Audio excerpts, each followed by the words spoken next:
엄청난 최악의 경제 여건이 펼쳐지고 있고 진행이 되고 있고 점점 더 어려워질 거고 제 생각에는 적어도 2026년까지 북경도 적자예요. 지방 재정이 적자 북경까지. 땅에 그 고급 아파트가 엄청 비싸게 한국 돈으로 한 50억짜리가 잘 완판되고 이러거든요.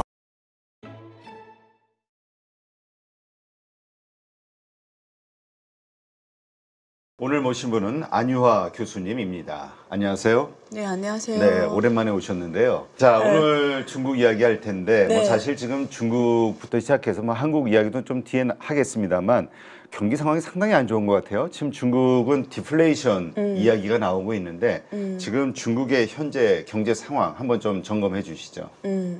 일단은 중국이 그 거시경제 지표들이 있잖아요. 뭐 우리가 뭐 소비자 물가라든지 뭐 생산자 물가 PPI 같은 것도 그렇고 그리고 전반적인 공업 생산 투자액이라든가 부동산 투자, 소비, 전체적으로 모든 지표가 다 이렇게 하락 혹은 마이너스.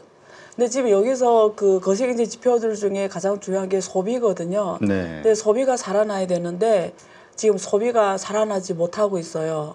그래서 어제 오늘인가 역 RP 그러니까 중국 민행이 역 RP는 쉽게 말하면 유동성 푸는 거거든요. 네. 2천억 위안 지금 역 RP를 또 했더라고요. 그래서 지금 돈도 풀매도 불구하고 지준율도 또 몇 개월 전에 했고 계속 지금까지 코로나 터지 이후로는 지금까지 계속 중간중간 지준율 인하, 금리 인하, 역 RP 뭐 이런 걸 통해서 계속 하고 있는데 여러 가지 모든 거시경제 지표들이 투자, 소비 모든 것들이 지금 아직 턴이 되지 않고 있어요. 점점 더 안 좋아지고 있는 지표적으로 봤을 때. 예. 자, 그렇다면 이제 과거의 사례를 좀 보면 1998년도 그다음에 2008년 네. 이때도 이제 중국이 디플레이션이 있었죠. 근데 네. 그때는 아시아 네. 외환 위기 그다음에 또 네. 미국에서 시작된 금융 위기가 있었던 해였기 때문에 네. 상당히 안 좋았을 때인데 네. 지금이 그때와 비교했을 때 어떻습니까? 일단은 저는 이렇게 봐요. 그러니까 제가 제 책에 더 플로에서 제가 가장 크게 얘기하는 내용 중에 하나가 위기로 봤을 때는 98년 아시아 외환 위기였잖아요. 그다음에 2008년 금융 위기였죠. 외부 샥인데 이게 큰 흐름에서 봤을 때는 중국이 WTO에 언제 가입을 하냐면 2001년에 가입을 합니다. 네. 그러니까 세계무역기구에 가입을 해서 그러면 장사를 전 세계 다른 나라하고 한다는 거거든요. 근데 그때는 중국이 팔 게 없었어요. 경쟁력이 없었기 때문에 주로 이런 선진국의 외국 기업들이 중국 들어가서 FDI 그린 투자를 해서 중국에서 만들어서 해외 수출하는 이런 양상을 띈 게 과거 2001년부터 2021년 정확하게 말하면 2018년 무역전쟁 미국하고 중국전 하기 전까지는 그렇게 글로벌 공급망 속에서 중국 역할, 미국 역할, 그다음에 뭐 오펙 역할, 러시아 역할, 호주, 브라질, 한국, 뭐 독일, 일본 이런 제조업 역할 이렇게 다 각자의 글로벌 포지셔닝이 있어서 제조 국가로서 성장을 했잖아요. 근데 그 과정에 2001년은 이미 중국이 98 외환위기 끝난 다음에 지난 시점이잖아요. 네. 그러니까 중국은 고속 성장을 합니다. 사실 그 전에는 글로벌 경제 외부 샥하고 주로 내수 중심으로 갔고 그럼에도 불구하고 어차피 아시아 외환위기 터지는 바람에 중국 국유기업들, 국유은행들이 엄청난 샥을 받아서 그게 외환위기였는데 그때 처음으로 국유 기업에 대한 구조조정을 주룽지 총리가 확실하게 해요. 그러니까 그때 처음으로 샤강공란, 그러니까 실업한 공인들이 나왔고 그래서 파산할 때 다 파산하고 은행도 파산할 뻔했는데 4대 자산관리공사 만들어서 은행의 부실부채를 빼서 은행을 살렸거든요. 그리고 2001년에 WTO에 가입하면서 또 고속성장하다가 2008년에 또 금융위기 탁 터지면서 전 세계 경제가 다운이 되니까 중국은 4조 위안이라는 방대한 그 유동성을 풀어서 부동산 경제 중심으로 네. 경제의 인프라 투자 중심으로 경제를 연착륙 시켰고 그게 이렇게 쭉 왔죠. 2020년까지. 그래서 중간중간 여러 번 부동산 조정을 하려고 했습니다만 부동산 조정을 하려면 경제가 경착륙 압력을 받으니까 중국점 입장에서는 안정된 경제 성장이 중요하니까 막 강하게 하다가 다시 풀고 네. 강하게 하다가 다시 풀면서 온 게 코로나 전까지 왔죠. 근데 그러니까 그동안 이렇게 도려내야 되는 암을 도려내지 못한 게 사실 제가 2015년에 이미 책도 썼고 논문도 썼지만 이미 중국 경제는 정확하게 말하면 2013년부터 하락세였어요. 네. 그래서 2015년에 이미 문제가 터질 상황이었는데 어쨌든 또 거기에 또 타협을 하면서 다시 또 인프라 투자 확대하면서 빚을 더 진 거죠. 그러면서 오다가 2020년에 코로나 빵 터지면서 치명적으로 경제가 완전히 소비까지 죽어버리는.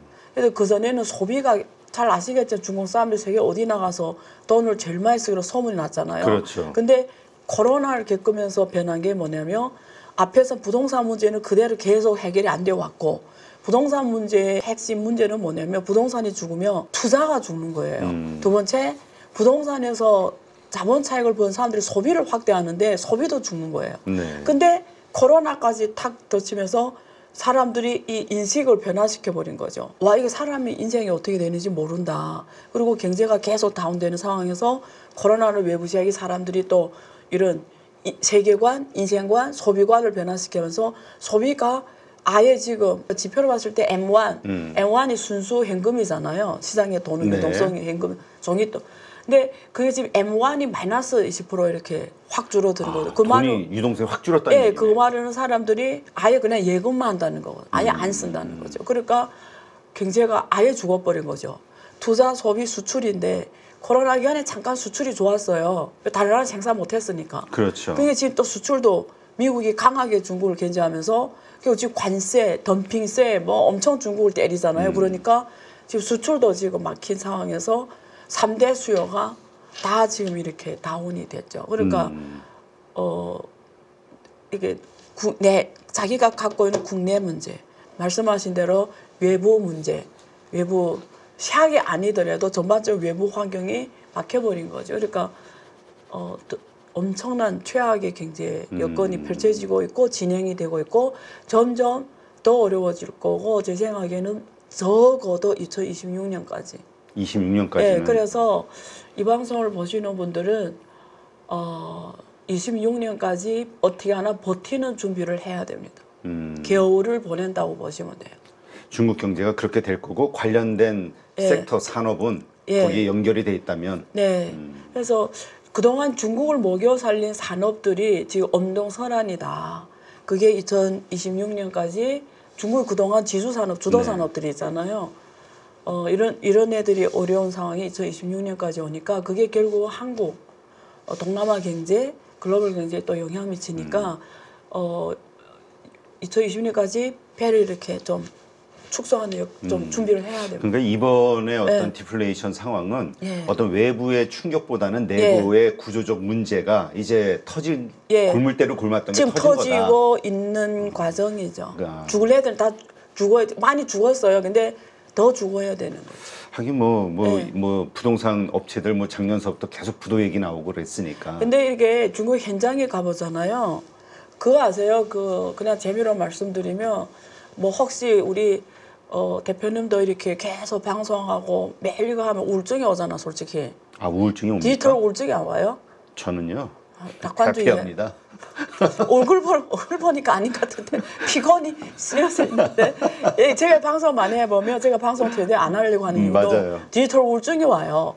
그러면 이렇게 어디 환경을 바꿔야 되잖아요. 이게 별장 같은 데 가서 좀 환경을 바꿔야 되잖아요. 산 밖에 이렇게 경치가 좀 수려한데 근데 중국이 요즘에 경제가 안 좋으니까 한국 돈으로 500만 원짜리 집이 많이 나왔어요. 그래요? 리얼이에요. 그것도 바다 경치가 보이는.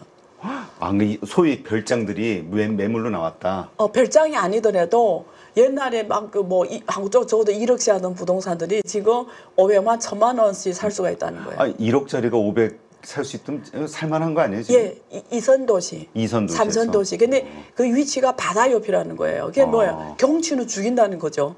그러니까 무슨 말이냐면 그런 집을 한 5,600만 원에 사서 인테리어를 한 1,000만 원에 하면 아니 바다 있는 아파트여서 그냥 살아도 되는. 아파트예요, 그것도? 예, 아파트. 그래서 무슨 말이냐면 잠깐 왜냐면 비행기 타고 1시간 거리예요. 그럼 뭐예요? 막 힘들게 일하다가 주말에 가가지고 쫙 커피 와게 마시며 오고 부담이 없잖아요. 그거 갖고 있는 그러네. 자체가. 예. 예. 그러니까 그런 아파트가 엄청 많다. 아, 그게 또 문제네. 엄청 많다. 네. 그 한국인들 살 수 있나요? 근데 옛날 외국인이 원래 거주 여건이 있었는데 지금은 풀고 있습니다. 아, 이제 워낙 네. 수요가 안 생기니까. 진짜 지금 말씀하신 대로 그 중국 부동산 법을 이것으로 시작된 경기 침체로 보는 게 이제 대부분 시각인데 이로 인한 어떤 경기 침체를 살리기 위해서 부양책을 쓰지 않겠나 항상 기대를 했는데 정부는 중국 정부는 그래도 계속 했어요. 근데 안 먹히는 것 같아. 그렇죠. 그래서 그 지금 더 중요한 말씀 드릴 건데 우리가 부양책을 할 때는 통화정책과 재정정책이 있습니다. 통화정책은 주로 금리 인하, 지준율 인하 그리고 이제 말한 중국만의 또 통화정책 도구가 있어요. 역 RP 뭐 이런 결국 중국말로 마라펀, 酸라펀 이렇게 하는데 중앙은행이 상하은행이 해주는 단기 대출과 중기 대출을 말합니다. 그래서 이런 것들이 중국이 조금 어려운 내용인데 그래도 쉽게 얘기해 보면 중국이 돈을 푸는 방법이 뭐냐면 네. 이 한국이나 이렇게 자본시장이 개방된 나라들이 있잖아요. 이게 통화 정책이 한국은 환율을 이렇게 시장 개방을 해놨잖아요. 그러니까 이게 통화 정책을 자기저로 펼칠 수는 있어요. 우리가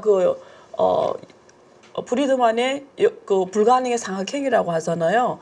근데 이게 미국에서 돈 푸냐 안 트냐, 금리 인하냐 안 했다서 이런 성장한 이머징 국가들이 금리 정책이 변할 수밖에 없어요. 네. 이번에 미국이 계속 금리 인상하니까 한국은 사실 국내 경제 상황은 금리 인하는 해야 됨에도 불구하고 지금 못 하고 있는 거거든요. 그렇죠. 그러니까 통화 정책을 독립적으로 못 할 때 많아요.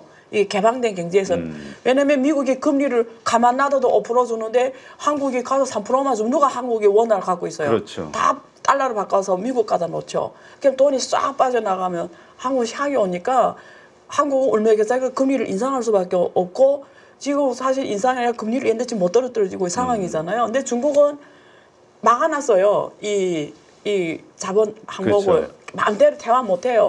그러니까 딱 막아놓으니까 한국 사람들처럼 미국 금리 높이 하는 달러 딱 바꿔서 갖다 예금도 못해요. 그러니까 돈이 마음대로 못 나가는데 그럼 중국의 통화정책은 어떻게 진행되냐면 과거에는 중국이 지금 무역 규모가 얼마냐면 지금 5조 넘었어요. 네. 거의 6조 돼요. 근데 옛날에 2013년 이전에는 4조 달러였어요. 네. 그러면 어떻게 돈을 푸냐면 중국 민은행이 아무것도 안 해요.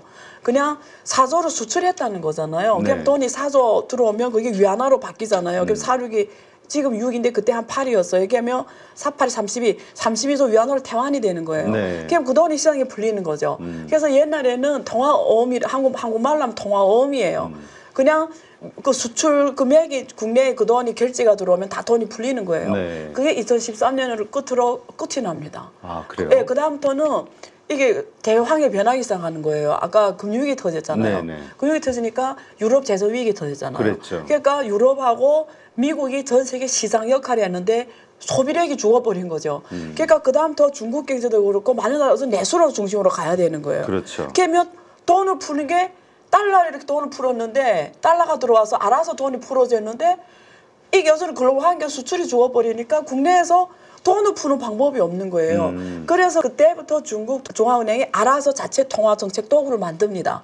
그게 SLF, MLF라고 중앙은행이 상하은행한테 담보로 국채나 뭐 자산 담보로 해서 돈을 푸는 거죠. 그게 중기면 MLF, 단기면 SLF라고 해요. 그래서 유동성 보면 은행이 대출을 통해 돈을 푸는 이런 양상. 그래서 그 금리가 정책 금리였거든요. 그렇게 풀었는데 그걸 지금까지 해왔어요. 네. 계속 해왔고 그 다음에 그 아까 RP 같은 거, 역 RP를 통해서 결국은 또 돈을 푸는 이런 형태로 정책 도구를 해왔어요. 근데 그거는 지금 계속 하고 있어요. 돈을 계속 나간다는 뜻이거든요.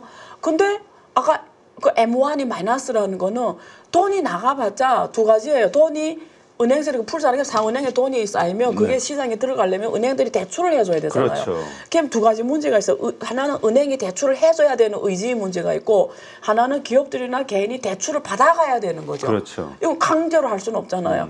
근데 두 개 다 은행도 이게 대출 부실 대출들 확률 높으니까 될수록 대출을 안 하려고 하고 그렇지, 책임져야 되니까. 네, 책임져야 되는 거. 그다음에 개인이나 민간도 미래 경제 기대를 보니까 다 안 좋대.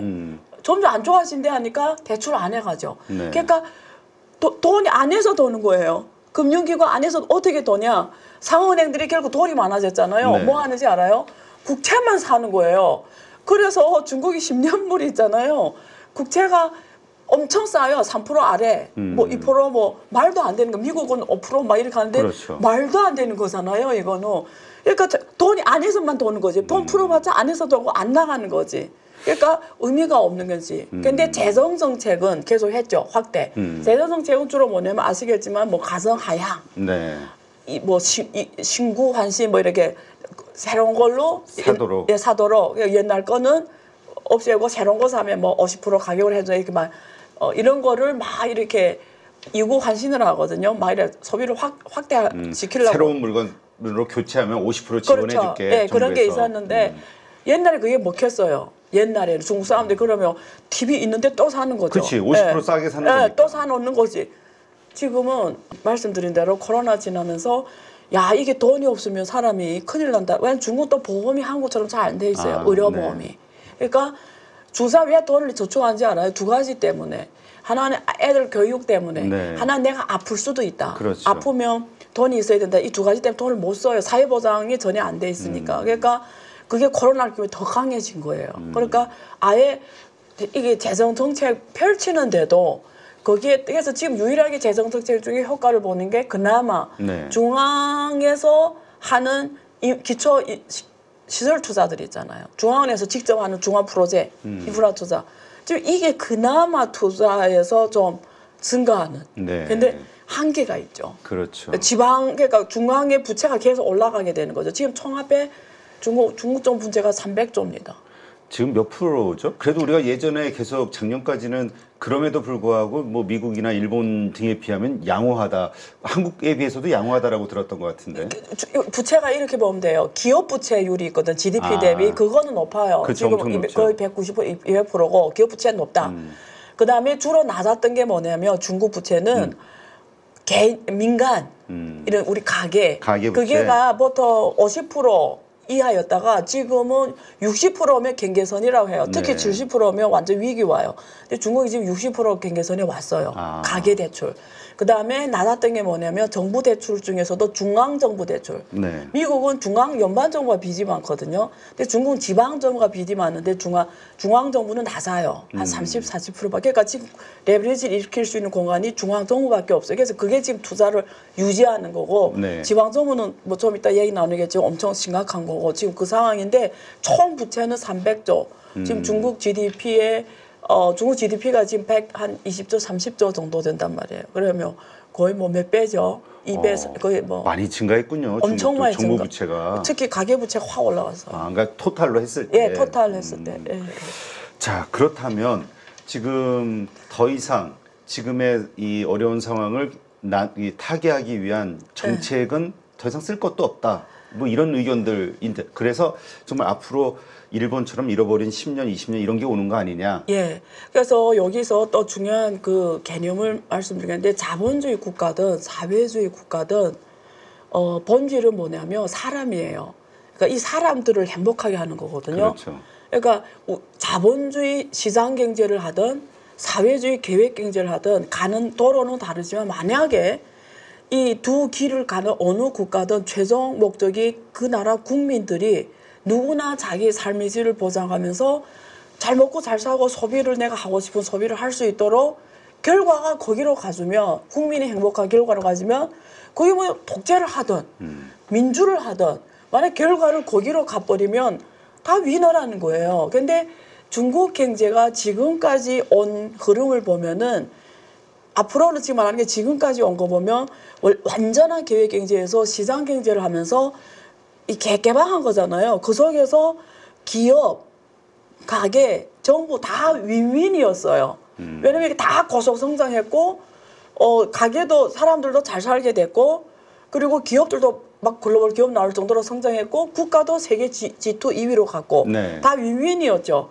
근데 이 과정 중에 대가가 뭐냐면 국민의 희생이었어요. 솔직히 네. 특히 농민들 이게 그래서 도시에 있는 사람들은 이 부동산 가치 상승에 따른 자본서도 네. 캐피탈 게인을 중국 도시에 있는 사람들 그 게인을 다 받았어요. 그렇죠.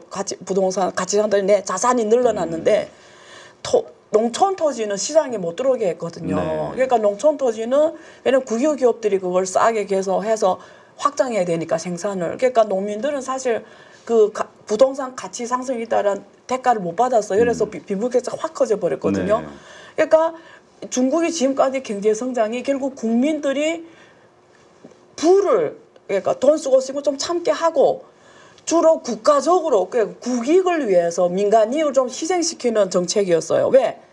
먼저 국가가 커지고 국가가 성장해야 국민들도 존재하고 국민의 소비도 커진다라는 정책 아젠다였고 국민들도 그걸 동의해요. 나라를 위해서는 우리가 잠깐 고생하고 잠깐 희생해도 된다라는 게 제 나이 대 이상 세대들의 목표였어요. 그래서 자기가 좀 덜 쓰고 덜 해도 국가가 강해지고 나라가 강해지면 된다라는 게 중국의 기본 노선이었고 중국 사람들이 다 동의했고 그렇게 왔어요.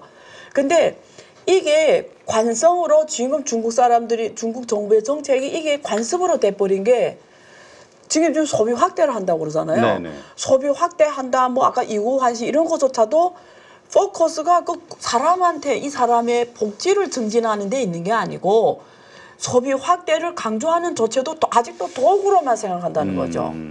옛날에 투자를 막 강조하잖아요. 그렇죠. 그러니까 외자를 유치하고 투자를 확대하고 뭐 부동산 이게 다 수단이었던 거죠. 네. 근데 이렇게 막 경제를 발전하고 막 성장시키는 게 결국 최고 차관점이 그 나라 국민들의 행복 증진이었는데 지금까지 성장은 중국 국민들이 희생할 수는 있었어요. 네. 근데 이제는 아니거든요. 이제는 모든 정책이 사람이 중심이 돼야 되는 경제로 가져야 되는데 아직까지 중국이 정책 당국이 취하는 정책들이 지금 소비 확대 정책조차도 결국 아직도 국익을 우선으로 놓는 도구 정책이다. 결국 국민의 중심 정책을 아직 그쪽으로 돌아 못 썼다. 그러면 이 말은 더 쉽게 말하면 당신이 만약에 지금 정책 중국에서 한다고 하면 너는 뭐 국민 중심으로 정책한다면 어떤 걸 해줘야 되냐. 네. 그러면 단기보다도 긴 거 해줘야 되는 게 일단은 사람이라는 게 누구나 다 똑같아요. 걱정하는 게 뭐냐요. 우리가 그 5개 욕구가 있잖아. 맨 밑에 생존 욕구거든요. 그 생존 욕구의 중에 가장 중요한 게 뭐냐면 일단 먹는 문제 해결이에요. 그럼 중국은 먹는 문제 해결이 됐어요. 그 다음에 안전 욕구거든요. 그게 뭐냐면 생로병사거든요. 그러면 내가 아프고 힘들 때 국가가 나를 먹여 살릴 수 있냐. 그걸 고민해야 되는데 그게 사회보장 시스템 확대거든요. 그게 뭐냐면 병원 확대. 그 다음에 교육 확대. 네. 그러니까 교육과 병원이 잘 돼주면 그러니까 유럽처럼 내가 돈이 없어도 난 유럽 정책이 맞다고 얘기하는 게 아니라 지금 단계에서는 중국 정부가 지금 포커스를 사람한테 맞춰서 이 사람들이 내가 늙고 알파도 먹고 살 게 있다. 그리고 아파도 병원 가도 내가 치료하는데 걱정을 안 해도 된다. 여기에 초점을 맞춰서 정책을 펼칠 때가 됐다. 그럼 여기에 맞게 모든 투자나 정책 도구가 쓰여져야 된다. 근데 아직도 지방정부가 하는 정책들을 보면은 아직도 투자 중심.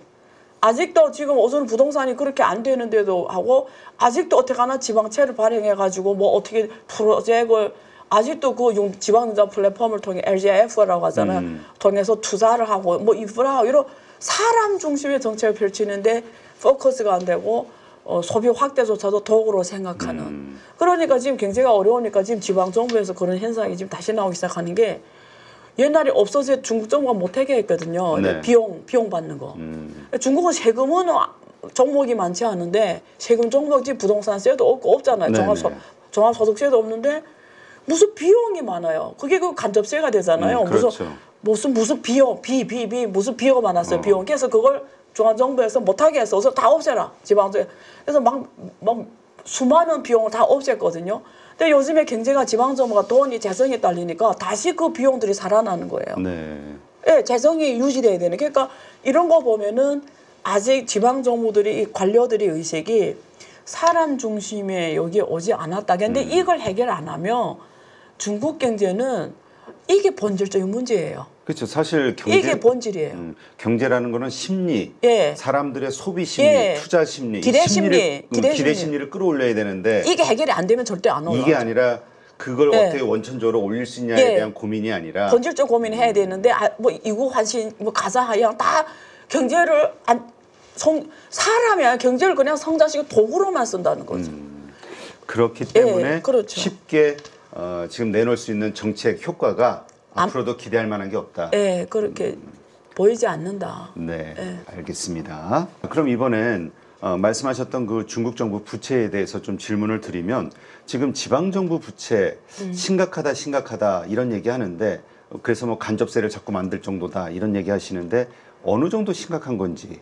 지금 통계국에서 발표한 데이터가 약 총 부채 규모가 한 42조라고 네. 하네요. 근데 뭐 서방 국가 IB들이 말하는 거는 실제는 뭐 그림자 금융까지 하면은 훨씬 더 많다. 뭐 7조 달러 넘는 금액이다. 훨씬 60 뭐 몇 조 뭐 이렇게 말을 해요. 근데 뭐 그 정확하게는 알 수 없겠지. 근데 확실한 건 42조 넘는 부채 규모고 두 번째는 지금 매년마다 중국 정부에서 그 지방채를 발행하는데 그 지방채의 절반이 옛날 부채를 갚는 데 쓰여요. 원금과 이자를 원금. 받는. 예. 그것도 성시별로 좀 다른데 좀 양호한 데가 한 절반이 원리금 갚는 데 쓰이고 절반은 뭐 그 지방의 경제 발전에 쓰이는데 심각한 데는 거의 90%가 원리금 갚는 데 쓰이고 10%로 그 지방 경제를 운영해야 되는. 그래서 지금 어떤 성시는 거의 지방이 유지가 안 되는 미국 같으면 파산하는 이런 지방 정부가 많이 나와야 되는데 그래서 중국 정부가 그 몇 개 그 성에다가 저는 부채 발행을 못하게 했어요. 투자를 못하게 해요. 네. 이런 지방 투자를 아예 투자 못하게 해놨어요. 왜냐면 투자를 하면 계속 부채를 일으켜야 되는데 그렇죠. 딱 봐도 가망이 없으니까 그러니까 지금 못하게 했어요. 그래서 지금 매년 지금 중국이 갚아야 되는 게 지금 2023년 데이터를 보니까 새로 지방정부가 차입한 금액이 한 9조 한 3,400억이 되는데 이 중에 한 4조 6천억은 지금 원리금 갚는 데 쓰였고 실제 경제에는 한 4조 한 3천억 정도 경제하는 데 쓰였어요. 그래서 전반적으로 봤을 때는 그러니까 옛날 게 지금 중국 경제 발전을 가로막는 지금 그렇게 됐다는 거고 두 번째는 이 문제를 해결하기 위해서 중국 정부가 그럼 어떻게 하면 지방 정부의 부담을 덜어줄까 한 게 중국말로 마이도안 마이장이라고 하는데 무슨 말이냐면 단기채는 사고 장기채는 판다는 거거든요. 네. 그러니까 무슨 말이냐면 그 사람들이 부채가 기간이 보통 중국 3년 이내가 대부분이에요. 근데 10년짜리를 파는 거죠. 그러면 3년짜리 부채를 10년짜리로 길게 늘리는 거죠. 그래서 이렇게 부채의 구조를 3년짜리에서 10년짜리 부채물이 많게 부채 채권 구조를 늘리는 기간을 연장하는 게 있고 그래서 그 짧은 것들은 정부에서 빨리빨리 사가지고 상환해 버려야 되는 거잖아요. 그 다음에 긴 거 발행해야 되는 거죠. 지금 이런 방법으로 옛날 부채를 장기채로 바꾸는 작업을 하고 있고 그 다음에 금리를 인하시켜서 이자 부담을 줄이는. 중국은 절대 금리를 인상 못하는 거예요. 계속 줄여가야 되는 거예요. 그처럼 지방 정부들 다 파산하니까. 근데 예. 근데 보통 인하를 하게 되면 우리가 그냥 상식적으로 생각하기에는 소비가 살고 경제가 좀 더 활성화될 수 있는 하나의 요소라고 생각이 되잖아요. 근데 중국이 금리 인하를 하는 게 지금은 또 그렇게 악재로 좀 받아들여지는 것 같은데 이유가 있나요? 보통 금리 인하가 소비 확대로 가려면 가장 큰 게 그렇게 하는 논리가 어떻게 되냐면 민간의 입장에 봤을 때는 하나는 기업들이 대출을 많이 한다는 거죠. 네. 대출을 많이 한다는 게 뭐예요? 투자를 해야 되니까 물건을 원자재 이런 거 사들일 거 아니에요. 그럼 소비가 확대된다는 거죠. 그래서 기업들이 비해결이 투자로 돌아선다라는 거고 그다음에 이런 개인의 입장에서 봤을 때는 부동산을 주로 대출해서 사잖아요. 그러면 대출의 이자 부담이 줄어드니까 그만큼 소비 확대로 가주겠죠. 원래는 이 두 개의 논리로 정부에서 금리를 인하했을 때 소비 확대로 이어지는데 첫 번째 논리 만약에 금리 인하면 민간 기업들이 대출을 많이 하냐?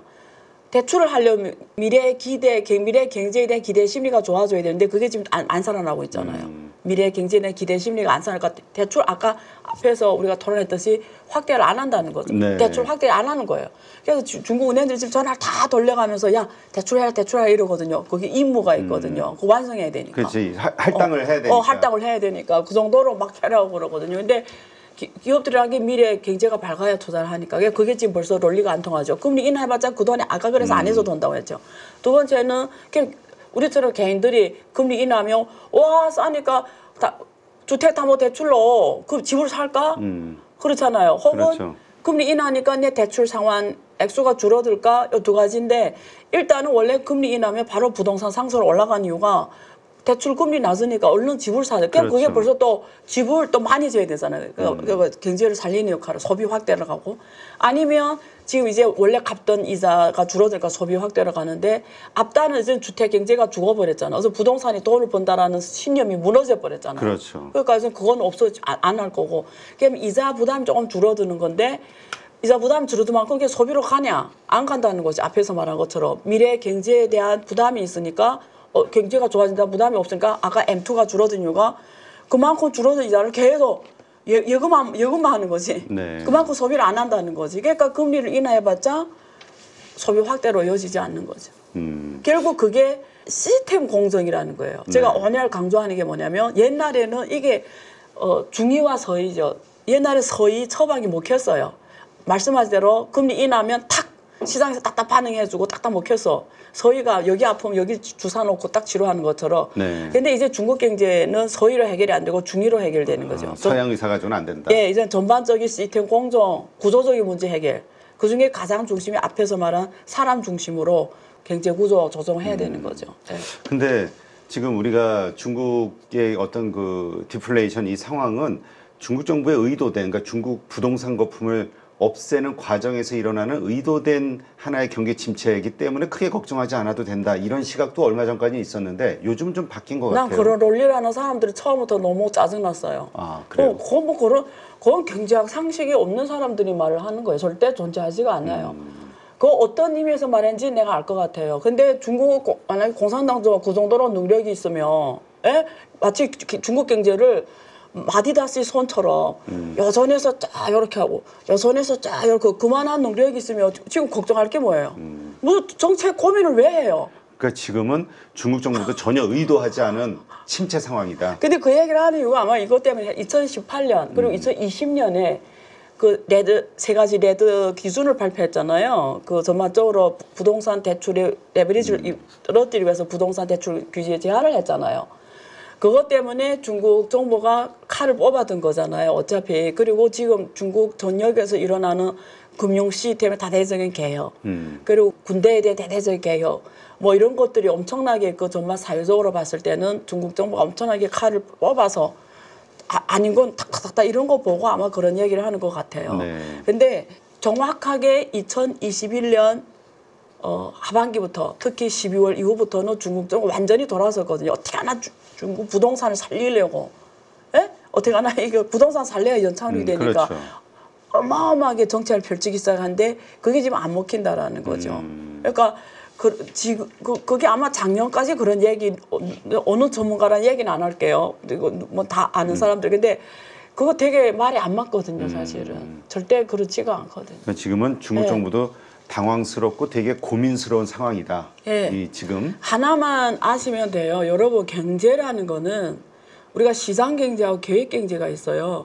시장 경제는 핵심이 사람입니다. 근데 사람을 어떻게 정부가 사람이라는 게 얼마나 한국의 인구가 5천만이면 5천만 사람 다 생각이 다르잖아요. 네. 그 사람 생각에 따라 경제가 돌아가는 거잖아요. 그걸 어떻게 어느 대단한 정부가 말씀하신 대로 의도해가지고 뭐 이러면 이러고 저러면 저러고 그건 너무나 큰 오만이에요. 근데 하물며 중국은 14억이에요. 민족이 56개예요. 어떻게 대단하면 중국 공산당 대단하면 그렇게 마디다시 손으로 그게 옛날에 계획 경제나 가능했던 일이죠. 요즘 중국 시장 경제를 지금 자신명하고 있어요. 네. 말이 되는 소리를 해야지. 그렇다면 네. 지금 중국 부동산이 지금 많이 폭락했잖아요. 네. 이것이 장기적으로 봤을 때는 중국 경제에 도움이 된다 이런 생각 이거는 맞는 겁니까? 아주 좋은 질문이에요, 이 질문은. 일단은 저는 사실 이게 논문 쓰거나 발표를 하거나 유튜브를 찍는 게 좋은 게 뭐냐면 과거 거 찾아볼 수 있다는 거. 근데 제가 안요하 치면 제가 2015년에 책 일단 하나 있고요. 두 번째는 그때 쓸 논문도 있고. 근데 그때 제가 2015년에 사실 중국 경제라는 책을 다 썼어요. 다 썼는데 지금까지 발표를 안 했거든요. 이유는 뭐냐면 제가 그때 딱 들여다봤는데 제가 그때 발표 자료 지금도 있어요. 그때 제가 지방정부 부채를 구조별로 싹 나눠서 봤거든요. 네. 자세하게. 요거는 상환할 수 있냐 없냐 어쨌든 싹 해서 봤는데 깜짝 놀랐잖아요. 답이 없는 거예요. 답이 없는 중국 부채. 그때 이미 이렇게 가면 안 된다라고 제가 2015년에 알았어요.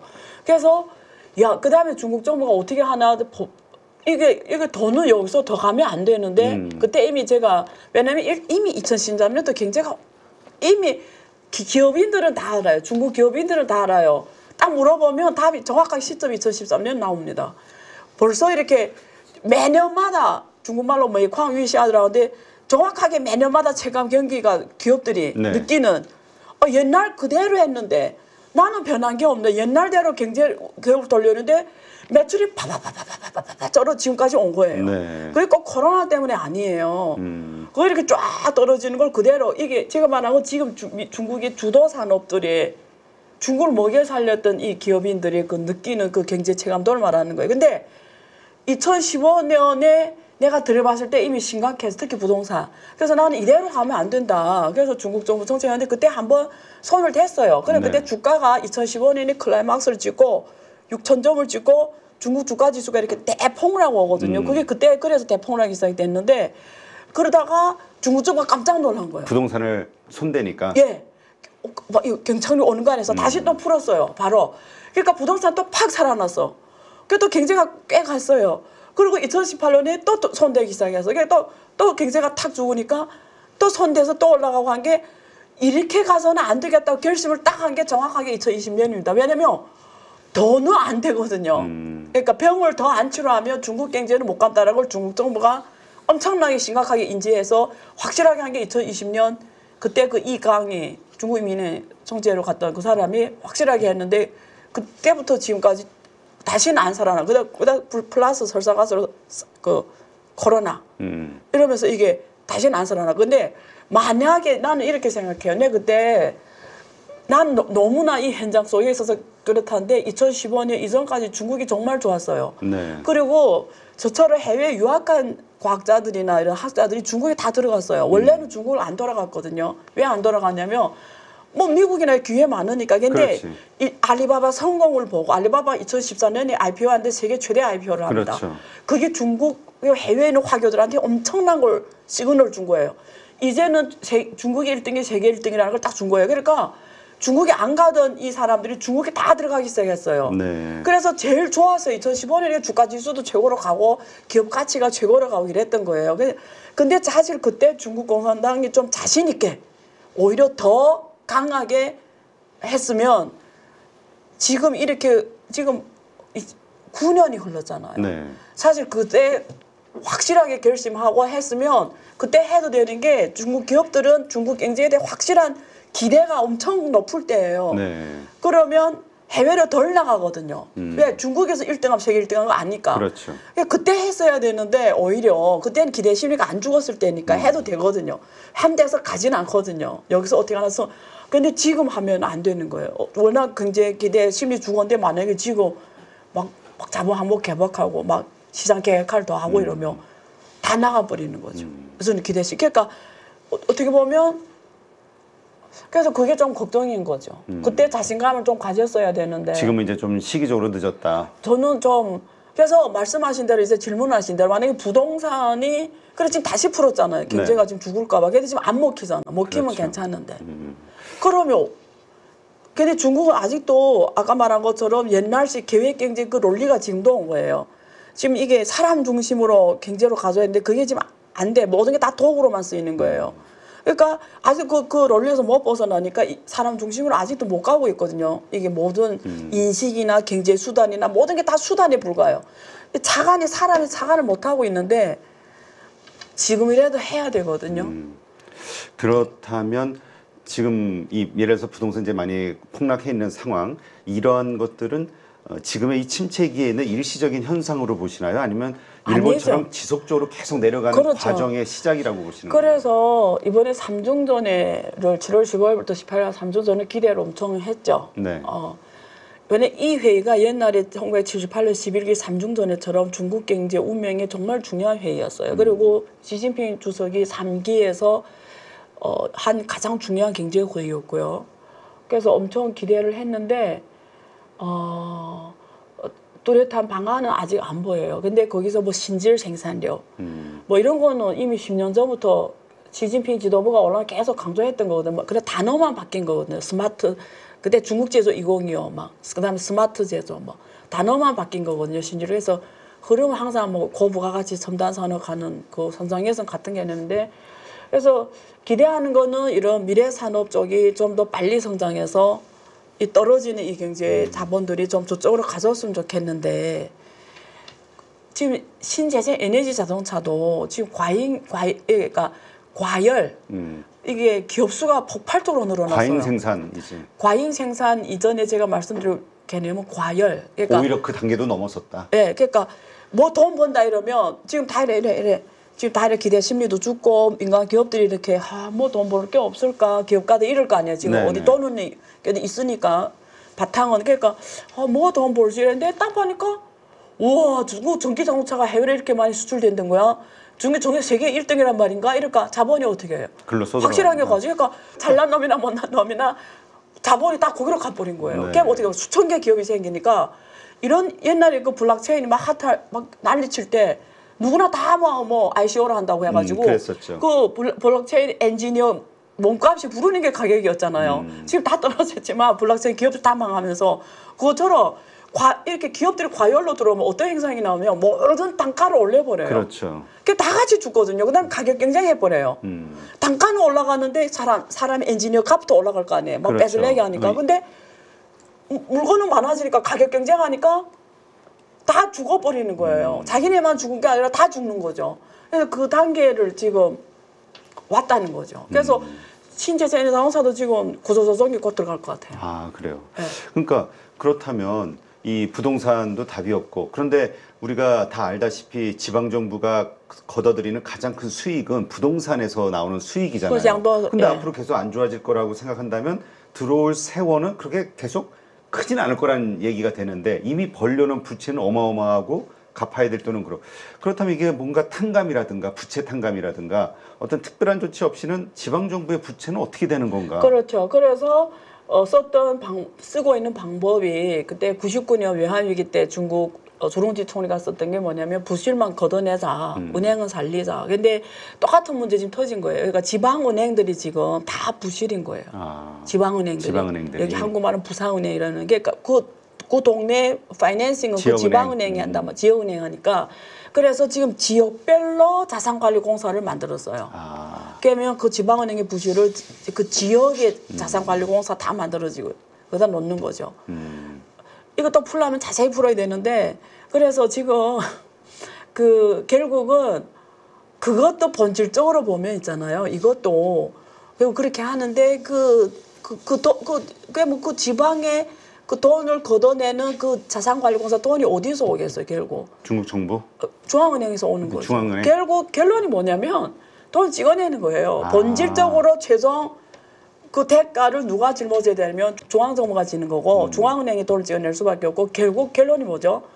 위안화 가치가 떨어지는 거죠. 예. 그러니까 중국 경제의 체력이 약해진다. 체력이 약해지는 거죠. 그리고 그 국민들이 그 대가를 나눠가는 거죠. 그러니까 돈의 힘이 떨어지는 거죠. 그게 아마 지금 중국 사람들이 지금 체감하는 위안화의 소비력이 지금 체감하고 있죠. 그렇죠. 뭐 명품 확 떨어지죠. 기업들 주가가 확 떨어졌으니까 예, 확 떨어져. 소비가 안 일어나서 중국 쪽에서 그렇다면 이렇게 지방 정부의 빚 돌려막기 요것이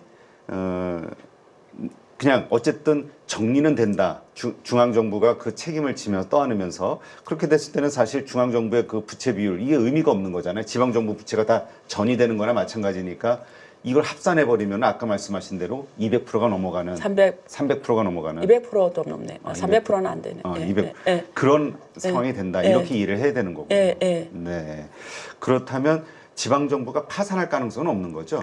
지방채 투자는 사실은 만약에 미국 시대라면 그 뭐 귀주성 그런 데는 다 파산을 해야 되거든요. 그러니까 학교 급식도 지금 못 주는 상황이 공무원 월급도 못 준다. 예, 그런 상황이 많아요. 그래서 그 원래대로 파산을 해야죠. 네. 그리고 중국 지방 정부가 이래 쭉 제가 며칠 전에 봤는데 상해 빼고는 북경도 적자예요. 지방 그래요? 재정이 적자. 북경까지도. 하여튼 뭐 부동산 예. 그게 살지 않으면 근데 뭐 이렇게 말씀하신 대로 계속해서 집값은 이제 꺼져가는 상황이 된다고 하면 뭐 하여튼 좀 쉽진 않겠네요. 근데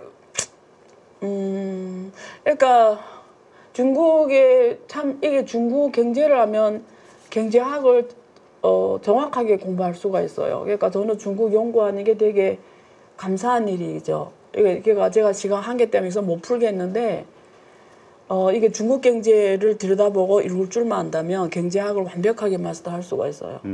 그만큼 네. 여러 가지 문제들이 다양하게 일어나고 있다. 서방 국가들이 봉착했던 문제점과 그리고 중국이 계획경제 시장에서 전환경제 나타나는 문제점 그리고 한 국가의 경제는 어떻게 해야 되냐 우리 역대 그 대단한 경제학자들 쓴 모든 책을 통틀어서 답을 찾을 수 없는 경제라고 보면 돼요. 알겠습니다. 예. 그만큼 예, 해결하기 어려운 복잡한 상황에 있는 예. 중국 경제. 미분을 풀어야 되는. 알겠습니다. 지금 그 중국 부채 말씀하셨는데 그 사실 예전에 제가 듣기로는 원래 그 가지고 있던 기업들의 어려움 뭐 이런 것들을 또 그 살리기 위해서 그 부채를 또 개인들에게로 옮기고 그래서 이제 부동산 맞아요. 과열 상황을 만들고 그러니까 빚의 그렇죠. 이 전이 예. 이걸 통해서 레버리지 전이. 중국 예. 경제의 어떤 성장을 계속 이끌어왔다. 그렇죠. 건설로 이끌어진 경제니까 예. 중국도. 그거는 기억하셨네요. 항상 그래도 기억을 못 했었는데. 제가 그래도 한 조금 남았어요. 아직은 조금 있습니다. 살아 있습니다. 네, 네. 근데 네. 지금 한국 네. 경제와 관련해서도 이런 중국 경제의 뒤를 쫓아가는 거 아니냐라는 걱정하시는 분들이 있어요. 뭐냐면 건설사들이 되게 힘드니까 네. 이 건설사들의 결국은 부동산 경기 자연스럽게 시장 논리에 의해서 가라앉는 이 부동산 시장을 정책으로 살리려는 왜 앞단의 그 경제를 살리기 위해서 그리고 건설 경기를 살리면서 전체 경제를 살리기 위해서 이러한 현상들이 언제까지 먹힐 수 있을 것이냐. 중국처럼 이렇게 더 이상 통하지 않는 시대가 됐을 시간이 올 수 있는 거 아니냐. 무슨 올 수 있는 게 아니라 왔죠 뭐. 근데 지금 어쨌든 다시 집값은 오르고 있잖아요. 에휴, 나는 그렇게 안 생각해요. 그러니까 중국도 똑같아요. 제가 중국 중국도 부동산이 양극화 보여주고 상해 그 고급 아파트가 엄청 비싸게 한국 돈 한 50억짜리가 잘 완판되고 이러거든요. 아 그래요? 한국 똑같다고 보면 돼. 지금도 뭐 60억짜리, 50억짜리 있다고 뭐 그러긴 해요. 강남에. 그래 순식간에 팔리고 한국도 지금 강남에 그 몇 개 엄청나게 팔리거든요. 네. 그 막 분양이 막 양극화죠. 예, 한국은 정확하게 서울이고 서울 중에서도 그 특정 지역 말하면 안 되니까 거기 말고는 아우 그 옆에 가보세요. 지방 경제 한번 가서 한국 지방 동네를 한번 돌아와요. 강남구만 빼고 놀라운 얘기를 해줄게요. 한국하고 중국이 정말 같은 점 하나요. 일단 중앙은행 비해버리 같아요. 이 건설사들이 그 부채를 어떻게 하겠어요? 그러면 기간 연장 이미 뭐 1년 넘게 연장해줬고 그렇잖아요. 그 다음에 금리를 원래 인하를 해줘야 되는데 미국 때문에 못해온 거예요. 그러니까 지금 통화정책위원회에서 자꾸 기자들은 물어보잖아요. 할 거냐 말 거냐, 먼저 할 거냐, 언제 할 거냐 이런데 말이 묵묵부다 안 한다. 뭐 계속 유지만 하고 있잖아요. 왜? 이러지도 못하고 저러지도 못하는 거예요. 중국처럼 팍팍 인하 못하는 거예요. 왜? 중국은 문을 딱 막아놨으니까 인하해도 이게 샥이 안 오는데 한국은 자본 한번 개방됐으니까 인하해버리면 난리나. 환율. 지난번에 환율 얼마나 높게 올라갔어요. 요즘에 다시 또 미국이 저러니까 지금 나는 한국 돈 들고 있는 게 막 위태위태해요. 환율이 놀뛰기잖아요. 그렇죠. 막 지난번에 막 1,450몇까지 갔잖아. 그런데 지금 다시 요즘에 또 많이 떨어졌잖아요. 1,340원까지. 네, 그러니까 한국은 지금 금리를 움직이지 못하고 있는 거예요. 미국 눈치 보는, 미국 어떻게 그 상황인데 기간을 연장하는 거죠. 그리고 계속 새로운 걸로 계속 연장시키는 거죠. 그리고 기간 연장하게 하고 이런 거고, 그다음에 한국은 한국 경제는 정확하게 미국 경제와 중국 경제 영향을 정확하게 받아요. 네. 미국이 1% 성장하면 한국은 0.45% 성장하고 중국이 1% 성장하면 한국은 0.16% 성장해요. 네. 그러니까 미국, 중국이 다 한국엔 중요하고요. 미국이 1% 성장하면 중국은 한 0.8% 성장해요. 그러니까 중국한테도 미국이 되게 중요하고요. 중요하다. 그다음에 중국이 1% 성장한 베트남 같은 경우에는 한 0.1%, 중국에 대한 의존도가 높고요. 그래서 한국에서 미국하고 중국이 관계 나쁘다, 성장 못한다, 두 나라 경제 나쁘다 하면 한국은 좋을 수가 없어요. 근데 지금 두 나라가 경제가 다 안 좋아요. 네. 이게 여러분 경제를 읽을 때 지표 뒤에는 숫자 뒤에 여러분 거시경제 특히 숫자는 아무런 의미가 없어요. 그 뒤에 거 봐야 돼요. 숫자는 노름이에요. 제가 이렇게 말씀드릴게요. 그러니까 그 뒤에 있는 걸 봐야 되는데 지금 전 세계 경제가 다 하락세예요. 어느 나라가 좋은 게 없어요. 이거는 왜 제가 그때 콘드라이프 제가 파동이라고 하는데 그게 기술 주기가 50년, 60년대 그 우리가 지금까지 살아온 뭘 먹고 살았냐면 정보 기술 혁명 먹고 산 거잖아요. 네. 그게 인터넷하고 모바일 인터넷에서 쫙 그게 지금 어제는 다 먹혔고, 그러니까 경제가 제가 여기서 중요한 거 말씀드릴게요. 우리가 인류 역사의 경제 성장 역사를 보면 이렇게 정합할 수가 있어요. 공급 확대, 생산 확대하면서 경제가 팍 성장하고, 근데 어느 순간 이게 또 과잉이 오는 거예요. 이게 수요를 넘어선 거죠. 그러면 그 다음 또 유통혁명이 와요. 유통혁명이 또 경제를 성장시켜요. 무슨 말이냐면 제1차 산업혁명이 오고 생산력이 확 늘어났잖아요. 그 다음에 세계 경제가 확 증가하는데 그 다음에 한 게 유통혁명이에요. 뭐냐면 전기기관차가 나왔잖아요. 네. 거리를 줄여버린 거죠.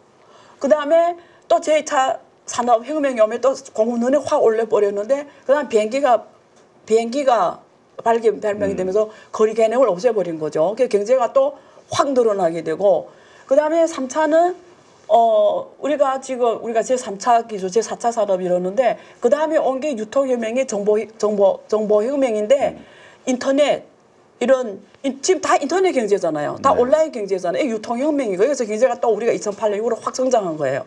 근데 지금 무슨 혁명이 와야 되냐면 또 공급혁명이 와야 되는 거예요. 이제 유통으로는 안 돌아가는 거예요. 어제 말빨이 끝났다는 거지. 그러면 이제는 어떤 주기가 나 어제는 공업혁명이 와야 되는, 다시 말해 기술혁명이 와야 되는 거예요. 근데 그게 지금 뚜렷하게 자리를 못 잡고 있는 거죠. 우리 말하는 제4차 산업의 그 분야들이 지금 어느 나라에서 주도 산업, AI? 여러분, 지금 뭐 오늘 풀면 또 너무 기니까 인공지능 데이터가 없으면 인공지능은 아무 의미가 없어요. 나는 지금 한국이나 미국이나 떠드는 인공지능 보면 사람들이 너무 웃겨. 지금 그 엔비디아나 주가 엄청 올라갔잖아요. 그렇죠. 뭐 난리 뭐 이런데 여러분 그러니까 한마디로 말하면 인공지능은 바까마입니다. 쌀이 없으면 바까마는 아무 기능 못해요. 근데 그 쌀이 데이터인데 여러분들이 데이터로 지금 표시돼 있어요. 여러분들이 기업이 지금 데이터로 표기돼 있어요. 여러분이 데이터로 표기돼 있어요. 그럼 AI가 왔어. GPT 왔어. 뭐가 왔어. 내 옆에 갖다 놨는데 걔가 나를 왜 뭐 할 수 있는데? 사람들이 요즘에 인공지능 시대를 하니까 무슨 생각하냐면 학원에 가서 챗GPT 사용법 배워야지. 가서 알고리즘 짜는 걸 애들한테 가르쳐야지. 여러분 인공지능 시대의 본질이 뭔지 아세요? 내가 가서 AI를 쓰는 법 배우는 게 아니에요. 인공지능의 본질은 인공지능이 나를 위해서 일하게 하는 거예요. 인공지능이 나를 학습시키는 거예요. 내가 가서 인공지능을 학습하는 게 인공지능 시대 아니에요. 인공지능이 나를 학습시키는 게 인공지능 시대인데 지금 거꾸로 사람들이 가고 있어요. 기업들도 잘못하고 있는 거고 결국은 내가 데이터로 준비 안 돼 있잖아요. 네. 기업이든 정부든 개인이 아무리 인공지능 기술이 뭐 5G, 칩이 뭐 2나노미 가봤자 아무 의미가 없어요. 여기 대단한 로봇을 가다 놨는데 나를 왜 걔가 뭐 할 수 있는데? 내가 아무 데이터 없는데? 걔 나를 학습할 수 있어요? 본질이 거기에 있는데 이런 것들이 안 자는 사회에서 인공지능화 돼서 경제가 팍 올라가요? 엔비디아 왜 주가 떨어져요? 제가 풀었지만 엔비디아 주가 떨어지는 뭐냐, 엔비디아 주가 앞으로 어떻게 될까? 그걸 제가 제 유튜브에서도 풀었는데 이게 되게 깊은 내용이에요. 그래서 지금 사람들이 잘못 생각하고 있어요. 도구를 갖다가 목적으로 생각하고 있는 거예요. 본질을 모르는 거예요. 근데 이런 것들이 주도 산업으로 잡지 않은 이상은 이게 아까 말한 것처럼 지금 이제는 기술혁명이 와요. 공급이 다시 새로운 상품이 공급이 돼야 그 다음에 다시 유통혁명으로 가는데 지금 요 단계인데 아직도 유통혁명에 머물러 있고 어서 이게 말빨이 끝나는데 지금 플랫폼 기업들 다 죽잖아요. 플랫폼 네. 기업 다 저는 성장이 멈췄어요. 그러면 지금 어떤 기술혁명이 또 와줘야 되는 거지. 근데 그게 지금 안 보이는 거지. 그러니까 모든 국가의 경제가 주가만 올라간 이유 뭔지 알아요? 왜 주가만 올라가냐면 돈이 갈 데가 없는 거예요. 유동성. 그러니까 제조해서 돈 못 버는 거예요. 그러니까 그 돈이 어디 가냐면 돈을 버는 투기로 가는 거예요. 그게 뭐냐면 주식시장, 채권시장 가는 거지. 돈이 안에서 도는 거지. 금융 안에서. 미국 대표적인 나라라는 거지. 알겠습니다. 자, 그러면 갑자기 우리 부동산 얘기하다가 엔비디아로 첨단으로 빠졌는데 아니 그러니까 그게 연계됐다는 거지. 그러면 지금 어떻습니까? 이 집이 있어요 혹시? 부동산 있어요? 그건 아니고 그 중국 정부가 어쨌든 그 부동산 경기를 살리면서 경제를 성장시켜 왔고 그거에 대한 여러 가지 후유증들이 건설사를 살리려고 하다가 결국 작년에 많이 무너지긴 했지만 어쨌든 이러한 현상들이 한국에서도 일어날 것인가에 대한 이 고민을 하시는 분들이 있거든요. 그러니까 우리가 다른 점과 같은 점. 오케이. 그래서 이제 같은 점은 전망 어떻게 될 것인가? 한국 거 말하는 거죠. 같은 점을 말씀드렸죠. 사실 중앙은행이나 한국은행이나 중국 인민은행이나 한국은행이나 똑같아. 그 말씀 앞에서 같은 점을 드린 거고. 다른 점은 또 같은 게 고령화예요. 고령화. 지금 데이터로 말씀드리면 일본의 65세 이상이 지금 29%, 한국은 18%, 중국은 15%, 16% 정도 돼요. 네. 이 세 나라가 다 고령화입니다. 고령화 특징은 두 가지예요. 투자와 소비가 줄어드는 거예요. 왠지는 아시겠죠? 투자와 소비가 줄어드는 거예요. 그래서 중국, 한국, 일본이 문제를 푸는 열쇠, 키는 어디에 있냐면 인구 경제학이에요. 이제 본질은 인구 문제예요. 인구 문제. 그러면 여기 부동산 경제학의 대표적인 인구 경제학이에요. 한국이 절대 인구 감소잖아요. 네. 중국이 절대 인구 감소잖아요. 그러면 노인들이 중심으로 한국이 중위수 아세요? 연령 중위수. 몰라요. 한국이 나이 중위수가 46.1세입니다. 무슨 말이냐면 중위수라는 거는 46세라고 할게요. 그냥 46세라는 거는 평균의 값이 평균 값이 있고 산술적 평균이 있고 중위수라는 평균이 있는데 중위수는 뭐냐면 나이를 쭉 5천만 인구로 나이를 쭉 연결했을 때 46.1이 중간이 딱 있다는 거면 46세보다 나이 많은 사람이 인구의 50%라는 얘기예요. 인구여서. 그러니까 한국 사람이 이렇게 늙었어요. 46세. 중국은 42세. 그러면 이 사람들이 결국 나이 많은 사람들이 특징은 뭐냐면 투자와 결국 수요를 줄이는데 부동산 수요가 특히 없습니다. 왜냐면 이 사람들 다 가졌잖아요. 이미 다 가진 게 더 소비가 안 일어나요. 그러면 이게 한국, 중국, 일본 경제가 더 가려면 결국 인구 경제학을 잘 풀어야 되거든요. 인구 경제학이라는 게 뭐냐면 이 인구의 피를 바꿔야 되는 거예요. 수요를 해야 돼. 네. 인구 수요를 어떻게 하냐? 애기들이 많게 만들어야 되는 거예요. 젊은 애들이. 그러면 두 가지 방법밖에 없어요. 그 나라 여자들이 애기 많이 낳게 하든지 그러면 이런 출산 정책을 잘해야 되겠죠. 두 번째는 이민을 해야 되는 거예요. 한국이 이민국이 없잖아요. 그렇죠. 이게 문제예요. 이민국을 만들어서 양질의 인구가 한국에 들어오도록 해야 돼요. 젊은 인구가. 예? 그렇죠. 그러니까 이 두 가지를 안 하면 한국, 중국, 일본이 미래가 없어요. 왜냐면 한국, 중국, 일본이 지금 젊은 애들이 MZ 시대가 중국말로 하면 탕핑이라고 해요. 한국말로 하면 5포 세대, 3포 세대, 무슨 포기했다는 건데 포기했다. 이 나라 세 나라 MZ 시대 다 포기 상태예요. 미래가 안 보이니까. 그래서 한국, 중국, 일본 다 인구 경제학을 풀어야 되는데 인구 경제학 못 풀면 부동산은 끝이에요. 그러면 한국의 절대 인구 이미 감소해요. 네. 결국 46세 일사는 게 50%인데 누가 부동산을. 근데 옛날에는 부동산 신화가 있었잖아요. 부동산을 사면 돈 번다. 네. 그게 지금 절대하게 무너진 거예요. 여러분, 부동산 살 거예요? 근데 한국, 중국, 일본, 특히 중국하고 한국이 비슷한 게 뭐냐면 사람들이 돈을 투자할 곳이 많지 않아요. 금융 상품이 발전을 못했어요. 그러니까 지금도 한국의 가계 자산의 75%가 부동산이라고 맞아요. 하니까. 중국은 80%, 한국은 비슷하네. 70% 비슷해요. 둘이 너무 비슷해. 그래서 한국은 특히 한국은 지금 기업들이 이제는 이 미중 갈등 때문에 북미, 남미라든가 아시아에 가야 되잖아요. 왜냐면 한국에서 생산해서 네. 가기가 점점 힘들어지고 거기에 만약에 중국이 대만 통일 전쟁한다.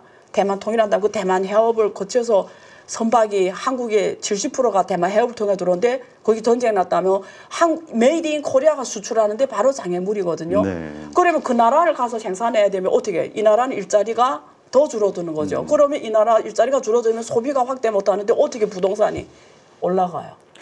그렇죠. 근데 요즘 나오는 네. 그 통계를 보면은 한국도 가계 부채가 1900조 가까이 되고 한국 가계부채가 한국 경제의 문제, 중국 정부의 문제점은 지방 정부 부채잖아요. 네. 한국 경제의 문제점은 가계부채입니다. 폭탄이에요. 전세금까지 포함하면은 1000조 정도 예, 된다니까 거기에 2900조. 그 금리 1% 올리면 부채 부담이 얼마예요? 한국은 금리를 안 내리면 큰일 난다. 이러한 것들이 한국 경제. 근데 이제 이런 시각도 있어요. 우리가 사실 10수년 전부터 한국 가계부채에 대한 고민을 계속 문제 제기를 해왔지만 끄떡없이 잘 돌아오지 않았냐. 증가했어도. 그만한 사람들이 문제를 어떤 식으로 보면 여기 아파? 요 상처를 어떻게 고치지? 이걸로 본 거예요. 그 뒤에 시대적 배경이 받쳐졌기 때문에 버텨온 거예요. 그때와 지금 상황이 다르다. 시대적 배경이 변했다. 어떻게 변했냐? 그때 아까 말한 건 글로벌 공급망이었던 거죠. 내가 대충 해도 성장 시대. 예, 성장 시대. 내가 대충 해도 글로벌을 팔면 나가니까 국내 문제는 성장으로 커버가 됐던 거죠. 그게 다 커버. 국물이 조금에 떨어지니까 부채 상환이 되는 거잖아요. 네. 근데 지금은 일단 미중 갈등이다. 어서는 하나의 경제로 안 돌아간다. 그리고 다 자국으로 제조업 생태계를 하려고 한다. 미국이 다 자기 국가 내에 넣겠다는 거 아니에요. 그렇죠. 수입을 안 하겠다는 거 아니에요. 그럼 한국이 수출해서 먹고 사는 나라인데 다 자국내 제조업을 넣어서 자국내에서 하겠다는데 수출을 어디다 해? 그러면 거기다 대고 이런 내관이 있어. 밖에 안 따라줘. 어쨌든 성장해야 이게 그렇죠. 연착륙이 된다는 성장이 거지. 멈췄는데 예. 혹은 저성장 시대인데 어떻게 그게 지속이 될 수 있겠냐. 그렇지. 그 이사를 어떻게 갚냐. 과거에는 조금만 성장해서 국물이 떨어졌다라는 거죠. 지금 중국의 그 과잉 생산 유거와 관련해서 말씀하신 대로 또 미국과의 그 관계 압박 때문에 이 반도체를 집중적으로 키우고 있는데 요즘 뭐 성과들이 좀 나온다. 그래서 중국이요? 중국 반도체. 오케이. 그래서 뭐 그 삼성전자라든가 SK하이닉스가 여러 가지로 좀 나중에 압박을 좀 받지 않겠냐 이런 시각들도 있거든요. 지금 네. 어떻습니까? 중국의 반도체 시장 상황 개발 현황. 그건 제가 뭐 반도체 전문가는 아닌데 그냥 데이터적으로 그 말씀드리면 첫째 그 화웨이 공급망을 보면 답이 나오거든요. 화웨이가 요즘에 그 또 스마트폰 난리 난 거 아시죠? 3단. 예.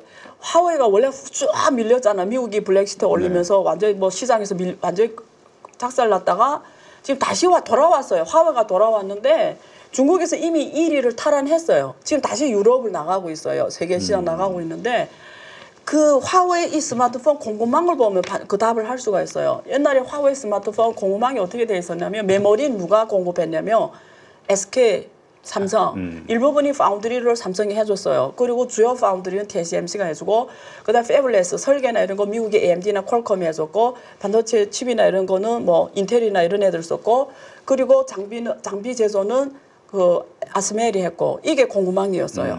근데 미국이 화웨이를 때리기 시작하면서 못하겠잖아. 네. 야 주지 마, 파운드리 하지 마, 막 이렇게 하니까 화웨이 거의 죽게 생겼다가 다시 살아났는데 공급망이 완전히 변해버렸어. 메모리는 다 중국 국내 거 쓰고 그리고 파운드리는 SMIC가 하고 장강 메모리, TMC 이런 애들이 하고 그다음 파운드리를 SMIC가 하고 그다음에 패블레스도 중국 국내 기업이 하고 이래서 공급망이 다 국내 구글 안드로이드 시스템 못 쓰게 하잖아요. 네. 그 화웨이 그러니까 홍멍이라는 자기 그 시스템 만들었거든요. 그걸 다 탑재하고 자기 모든 소프트웨어, 하드웨어 다 자기 거 쓰고 유일하게 지금 못하는 게 장비입니다. 장비. 아스멜 거 못 쓰면 안 되는 거예요. 그래서 그것도 지금 DUV까지 왔다고 해요. 가성비가 안 나와서 그렇지. 그래서 지금 다른 기술로선을 한대요.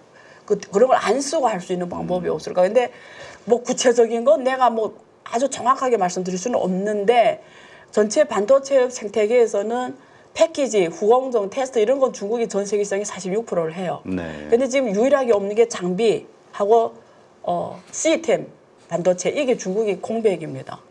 이게 지금 해결해야 되는 건데 지금 화웨이나 중국의 빅테크 기업들이 엄청 하고 있어요. 근데 시간이 좀 걸리겠죠. 근데 시간이 걸리더라도 중국은 이건 해야만 하는 문제인 거예요. 왜냐면 돌파를 해야만. 그렇죠. 근데 뭐 인공위성하고 달 뒤에도 사람 착륙 시킨 나라잖아요.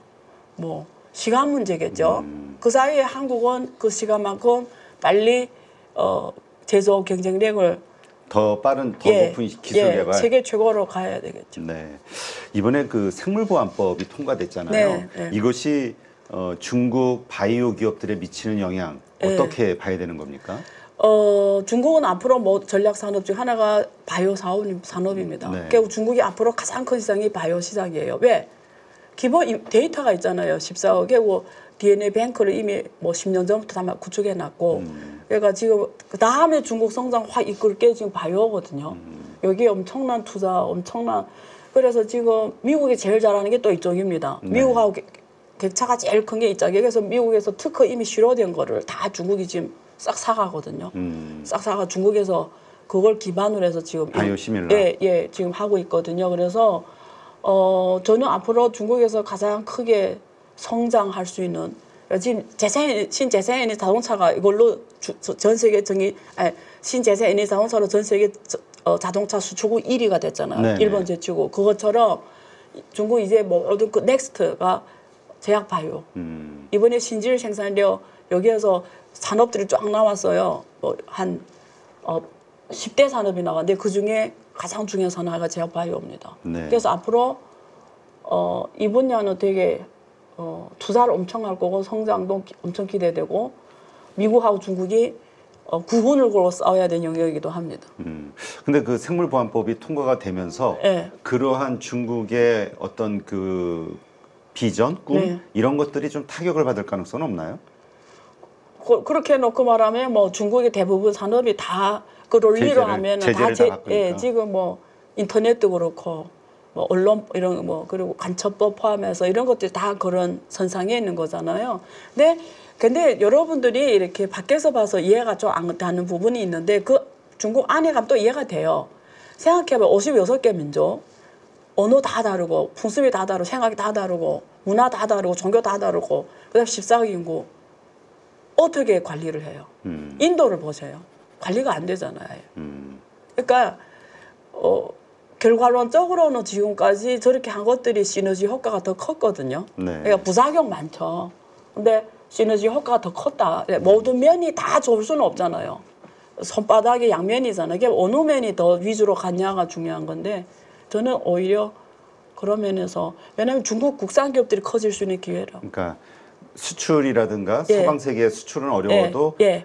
그 국내 시장에 국내 기반한 시장을 성장, 바탕으로. 국산 기업들 아까 자동차처럼 확 클 수 있는 영역이. 그리고 나서 이제 나중에 예. 성장이 국내 시장을 바탕으로 성장이 된 다음에 또 이제 해결이 이제 미국과 중국 간의 어떤 화해 무드가 조성이 됐을 때는 세계 시장으로 그때 강력한 그렇죠. 경쟁이 뭐 될 그날이 수 있다. 오겠는지는 모르겠지만 예, 일단은 그렇다는 거죠. 네, 예.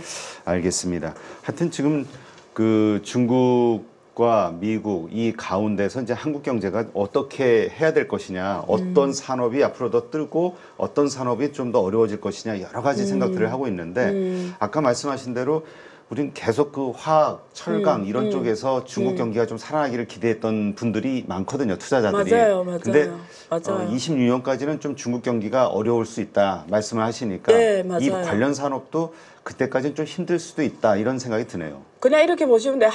지금 현재 한국을 먹여 살린 산업은 4대 산업이 1위가 한국 수출 1위가 전자기기입니다. 네. 전자기기. 반도체도 여기 들어가고. 두 번째는 화학 산업이에요. 화학 산업. 그다음에 그 금속, 광물, 기계 이게 주 한국을 주로 먹여 살리는 건데 운송 도구라고 하죠. 그게 자동차를 말합니다. 근데 이게 한국을 지금 달러를 벌어들이는 주로 산업이 5대 산업이에요. 근데 이게 어디 수출하는지 아세요, 여러분들? 이게 한국이 달러를 벌어들이는데 여기서 운송 수단 빼고는 다 중국에 수출해서 달러를 벌어요. 놀라운 거는. 중간재로. 네. 그래서 거기 있잖아요. 그 운송수단 현대자동차인데 주로 미국에 많이 팔려서 거기서 달러를 해서 미국이 지금 국가로 수출 1위 국가 중국을 조금 넘었어요. 그 이유가 자동차 운송 그거 때문에 그래. 나머지 산업은 한국을 먹여 사는 산업은 계속 중국입니다. 중국에 팔아서 달러 벌어요.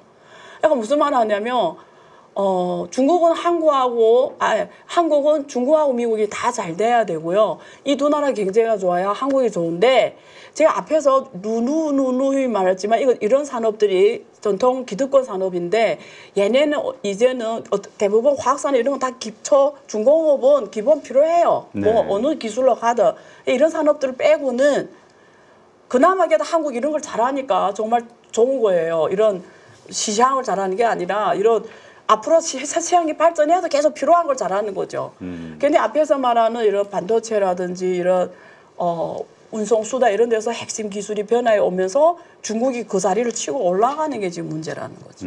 예. 점점 그 부분을 중국이 다 대체한다는 게 문제고.